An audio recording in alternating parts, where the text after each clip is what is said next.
ఎటువంటి సర్జరీ లేకుండా sciatica, spondylitis, frozen shoulder కి కేవలం 45 నిమిషాలలో నొప్పి లేని అత్యాధునిక చికిత్స ప్రాణ పెయిన్ క్లినిక్.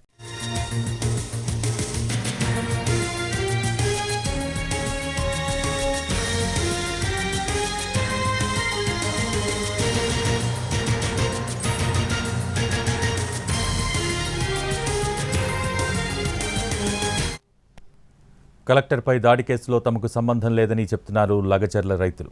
తమను అన్యాయంగా అరెస్ట్ చేశారని, ప్రాణాలు పోయినా మా భూములు ఇవ్వబోమని చెప్పారు.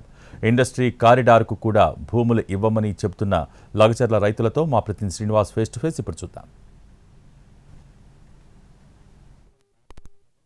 లగచర్ల గ్రామస్తులు ఎవరైతే ఉన్నారో వారంతా కూడా 37 రోజుల పాటు జైలు శిక్ష అనుభవించి కాసేపటి క్రితమే సంగారెడ్డి సెంట్రల్ జైలు నుంచి విడుదలయ్యారు. ప్రస్తుతం మనతో మొన్న గుండెపోటుతో ఆసుపత్రిలో చేరి తిరిగి విడుదలైనటువంటి హిరియా నాయక్ కూడా మనతో పాటు ఉన్నారు. అసలు ఆ రోజు ఏం జరిగింది, అసలు ఎందుకు వీళ్ళు జైలుకు రావాల్సి వచ్చింది, అసలు వీరి మీద కేసులు ఎందుకు నమోదయ్యాయన్న వివరాలు వారిని అడిగి తెలుసుకునే ప్రయత్నం చేద్దాం.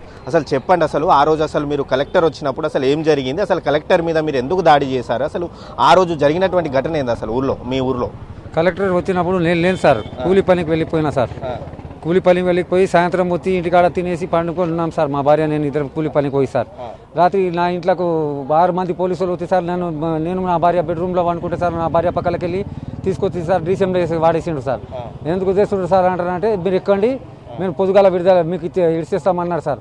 ఇడిచేయలేడు సార్. పొద్దుగాల పోలీస్ స్టేషన్ దొరికిపోయి సార్ ఇవ్వలేదు సార్. నీకు భూమి ఉందా అంటారంటే ఉంది సార్ మా నాయన పేరు మీద అంటని చెప్పిన సార్. మొన్న గుండెపోటు వచ్చిందని చెప్పారు, మీరు హాస్పిటల్కి వచ్చారు. హాస్పిటల్కి వచ్చినప్పుడు మీకు బేడీలు వేసుకొని వచ్చారు. అయితే గుండెపోటు మీకు అంటే అంతకుముందు కూడా ఉన్నదని అంటున్నారు. అసలు మీకు ముందు కూడా ఉండే సార్. నేను చెప్పిన సార్ వాళ్ళకి అక్కడనే చెప్పిన సార్. నేను ఏ బాధ నేను అవుటి శేఖర్ గురించి కూడా ఆ రోజు లేను, కలెక్టర్ కేసులో కూడా లేను. నన్ను ఎందుకు ఇబ్బంది పెడుతున్నాడు సార్, హార్ట్ ప్రాబ్లం మనిషిని సార్ అంటారంటే కూడా వినకుండా నా పైన కేసు చేసి పాడేసిండు సార్. హాస్పిటల్ మంచిగా చూసిండు సార్. జర హెల్త్ ప్రాబ్లం కొద్దిగా ఉంది సార్, మంచిగా అధికారులు ఏమో ఇబ్బంది పెట్టలేదు సార్, మంచిగా ఉంది సార్. సురేష్ అనే వ్యక్తి మిమ్మల్ని అందరినీ కూడా అంటే ఇట్లా కావాలని చేసిందని చెప్పి లేదు సార్, అన్ని అబద్ధాలే సార్. సురేష్ అనే వ్యక్తికి అసలు మీకు సంబంధం ఏంటి? సురేష్ అనే వ్యక్తి ఎవరు భూమి కోసం వాళ్ళే బాబు పోరాడుతుండ్రు సార్. ఎవరు నాకు సంబంధం లేదు సార్.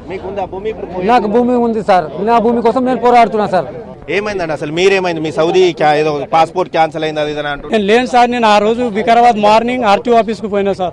మా నైట్ 6:30కి వచ్చి ఇంటికాడ పడుకున్నాం సార్. బలవంతంగా సబిటేషన్ బంద్ చేసి పట్టుకొచ్చి పరిగి పిఎస్లో కాళ్ళు కట్టేసి కొట్టిరు. తర్వాత సబ్ జైల్లో 2 రోజుల నుంచి తర్వాత ఇడికి తీసుకొచ్చారు సార్. ప్రస్తుతానికి నేను లేను సార్.